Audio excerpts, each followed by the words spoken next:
particularly in South Wales and South West England. We can speak now to Janatha Stout, who's a farmer in Gloucestershire, an area underneath an amber weather warning tonight. Hello, Janatha. Hi. Hi, how's it at the moment?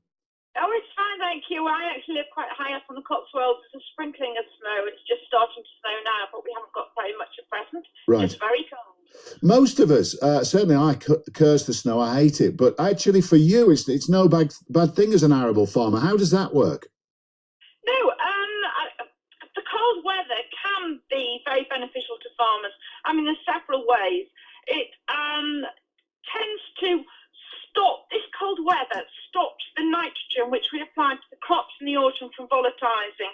So that's a process. If I just explain that a little bit more, nitrogen is applied in the autumn to help the crops to grow. Now, some of that nitrogen escapes or converts into ammonia gas and then escapes into the air.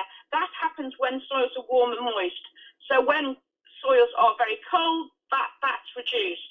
Also, this freeze-thaw cycle of water going down into the soil, the ice going down into the soil helps soften the soil and reduce compaction.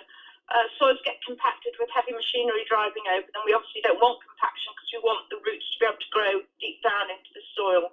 But finally, and I think probably one of the most beneficial effects of this extreme cold and these frozen soils are that the very cold weather helps to kill insects. So the survival rate of some insects is much lower, etc.